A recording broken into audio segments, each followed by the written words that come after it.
We are part of the American family. We believe that in a country where every race and faith and point of view can be found, we are still bound together as one people, that we share common hopes and a common creed, that the dreams of a little girl in Tucson are not so different than those of our own children, and that they all deserve the chance to be fulfilled. That, too, is what sets us apart as a nation.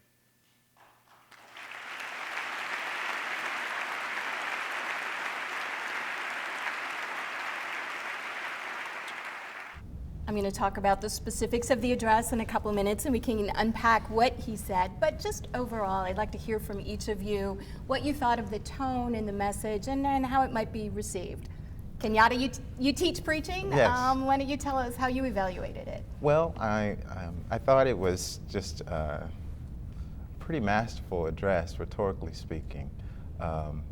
Felt like a pep talk, even pre-entrance into the House chamber. I felt that there was a lightness about President Obama, and he's always been he comes across as being a very gracious person and hospitable. But I felt like, this was more of a pep talk, a little shot in the arm for us to rally together. Shaun, how about you? What did you think? I thought it was the opening speech of the 2012 presidential race. I think he was setting out some themes and areas that he's going to keep coming back to as the politics get a little more complicated and as the legislation begins to play out in this next congressional session. And I think he was essentially saying, this is who I am, this is who I'm going to be running, how I'm going to be running in the future. So I think he's trying to get ahead of the field as they will begin to ramp it up here in a few months. Okay, Mark, what about you, just overall? Yeah, it's interesting. I worked on the Hill 16 years. I've heard a number of State of the Unions. This is the first one I listened to kind of intentionally, not from the kind of ears and eyes of a Hill staffer who needs to apply this and that context, but someone who's just sitting in the living room listening. And it was surprisingly, for me, kind of dry, actually. I had a different reaction. And I think it's probably true generally with State of the Unions, to be honest. I felt it was more of a shopping list, and I felt a little less inspired by a grand vision for the country. It also kind of disappointed me in the sense I understand the need to run through, for that context, a list of initiatives and priorities, but I'd hoped for more of a true State of the Union in the social economy, the moral economy, not just a kind of a legislative priority list. So, but again, that's not a particular critique of the president's. I think it's partly a critique or the challenge of that forum. The State of the Union address and what's it supposed to do. He's Yeah. addressing Congress, but we're all listening, and so you've got multiple audiences going on. I almost had hoped for a kind of, another inauguration type speech, which I think we almost need in a sense right now in this context. So. Well, I have to say, and I want to hear from you, but I have heard from some of the faith-based groups, I get emails right away from everybody reacting, and I've heard from people both on the left and the right who were disappointed that they didn't see more moral language. There was a little bit here and there, or there were sort of some underlying things, but that was one critique I heard. I mean, how did you all feel about it? Well, I think in comparison to Bill Clinton's State of the Union, it was astonishingly thematic. And I mean, those went over an hour, and it was like, let me give you 15 programs we're going to initiate in the next 2 weeks. I think it's all about the economy. I mean, I really think this presidency hinges on whether or not the economy is going to continue to improve. And that tends to crowd out, I think, some of the civil society, some of the moral language. And at the end of the day, if we still have unemployment at 9% a year from now, he's in deep political trouble. And he has to focus on that. So I think in many ways the economic crisis we're still in the middle of dominated and pushed out some of these other sort of higher themes. But I think it was a midpoint between the thematic and the sort of legislative laundry list. So it was a synthesis of those two in my hearing. Go ahead, Kenya. No, I was just saying, from my perspective, I think this is a really difficult time to really talk about matters in respect to moral values from a religious standpoint, just because of the increasing pluralism in our society. I think the religious landscape is definitely shifting, and I think this president perhaps is the first one to really have to deal with the postmodern challenge, which for me communicates this loss of authority. There's a collage of narratives, and so he's got to juggle quite a bit. And that's where I am. He did refer to the religious diversity of the nation a couple of times. He mentioned, in talking about the troops, they're Hindu, they're Christian, they're gay. In talking about people of all faiths share a common creed. Is there room for dealing with that kind of diversity, but yet still addressing those faith impulses that are there in the nation? Well, I think he gave the faith speech in Tucson, in the sense that was almost a classic Christian memorial service. We had people doing an Old Testament lesson, an epistle reading, and it was soaked in Scripture. Right. So I don't think rhetorically he goes back to that in the next speech. I mean, I think people were really looking like, what is he going to do now in the face of the shooting? What is he going to do in the face of the new Congress, which is opposing him? It's from the Republican Party. He's got to push the legislative side. And I heard the theme of unity and trying to work together. And despite our diversity, we're still a strong country. So in a sense, I think that's one way he tried to get at the postmodern pluralism question. Right. But in an hour, you can't really drill too deeply into that. Right. This is true. Mark, how do you think some of parts of the speech are going to resonate with religious conservatives? I think with a shopping list, you're going to hit points that are going to resonate. So I think he had a couple. I think education is an area that has a unique opportunity for collaboration. In this what way? Congress. Well, I mean, we're now up for the reauthorization of the No Child Left Behind bill. He listed an initiative that he's undertaken in terms of encouraging schools to rise higher and to compete for performance. And I think we all understand that there's a need to fix the system, and I think there's a fair amount of consensus in some ways to do that. So I think that one in particular, I think, was fraught with potential. But that's not something you hear a lot from, at least in the headlines from religious conservatives. You don't hear a whole lot about education. That's still an issue you think that? Yeah, well, I mean, if you're thinking of issues of school choice, of course, and options even within the public school system for various approaches to education, I think that's still fairly high on the priority list. So I think that one creates some opportunities for us. I think religious conservatives today are feeling a little homeless in their own alleged party, the Republican Party. But with the Tea Party triumph, which, as I read it, were more the libertarians and less on the sort of traditional religious conservative side, I think they're feeling a little homeless, not only within the broader polity, but even within their own traditional political home. It's not clear in the new House of Representatives, for instance, what role some of these traditional religious rights, social issues are going to play. They weren't prominent in the election in November. So I think a lot of those folks are saying, wow, who's really on my side? Who's advocating for me in the federal government right now? And I think some of those folks are really kind of confused and not clear, given the Tea Party presence, how much the contemporary Republican Party is actually going to be their advocate on some of these issues, which will be interesting to see how that plays out. A lot of moderate to liberal faith-based groups had actually asked the White House to make sure, in talking about spending cuts and budget deficits, there were several messages to the White House, I know, saying, talk about the effect on the poor and make sure that those cuts don't hurt the poor. There was a quick mention in the speech, not a lot of exploration on that, but there was a quick mention. The president said the cuts shouldn't be done on the backs of the nation's most vulnerable. Was that enough for people in the faith community who are concerned about those issues? I would say not, and I would say that because with each point, major point, out innovate, out educate, out build, there were opportunities to really deal in specifics about how do we treat the poor, how do we speak to the most vulnerable citizens in a more specific, personal way. And again, did not have a lot of time, but I think the way in which he flowed, there's a sought-after ideal that he paints as a visionary.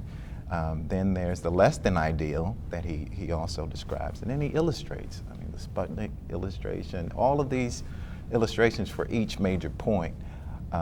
However, when it comes to implications as far as pragmatics are concerned, I want to know what to do on the ground. I want to know that my own special interests are being taken seriously. I think those faith groups are going to be watching the budget process, and that's where you're going to hear the hue and cry, that if they feel like that the poor and the marginalized are being thrown under the bus yet again, those folks are going to be back in the headlines. They're going to be bombarding the White House. So it's really going to come down, I think, to the nitty-gritty of and right now, who knows what this budget process is going to produce? No one has an answer for that. But I think religious groups really in the middle and the left are watching that budget process very, very closely. And they're going to be rolling out their email lists and their press releases depending on how that conversation ebbs and flows. And I think they're holding their fire at this point, although I think they're nervous given the lack of specificity. But I guarantee you that if healthcare gets rolled back in significant ways, and if if Head Start and the Earned Income Tax Credit, these other very specific programs aimed at the poor, if those start getting cut, those folks are going to go to war. And let me say, it's not just moderates and liberals who are watching for how this would affect the poor. I mean, I think a lot of conservatives too who do have those antennae up and are concerned about the impact of budget cuts on lower income communities and families, individuals. And I think with TANF reauthorization, welfare reform coming up again this next 2 years, I mean, that'll be a vehicle for that conversation to be held again. And I think that's would be another issue I think that wasn't really directly addressed to the level that I had hoped. And not just domestic, but also international. There was almost no reference to any kind of commitment on our part to international poverty issues. Well, actually, what's fascinating about that is that something like 80% of the USAID budget is through earmarks. And everybody's now saying, we don't do earmarks anymore. For the first time, our foreign aid budget is actually going to have to go through a regular budget process. We've never done this in literally decades. So there's going to be a huge opportunity to think about how we actually channel that money rationally to do development in the poorest part of the world. There was no mention of that. But that's going to have to be part of the budget if we don't continue to fund USAID through earmarks. Something like 80% of their funds now will have to move into a regular line item budget. And that's an extraordinary opportunity, either to cut the funding or to make it more rational. And that's a big issue for, I think, a lot of people of faith across the spectrum have been concerned about development issues, but that's a hard sell when people are unemployed here and people are hurting here. Do you see that becoming a difficult debate to have? Do we send money overseas to help people who might be starving in some other country when I have to go to the food bank to feed my family? You see more American flags, I understand, in sub-Saharan Africa than anywhere outside the U.S., and it's because of what we've done on the issues of malaria, obviously AIDS, other kinds of issues that address poverty. And I think, frankly, soft power options are essential as we're dealing with an uncertain, unsettled world. And I think the public kind of gets that.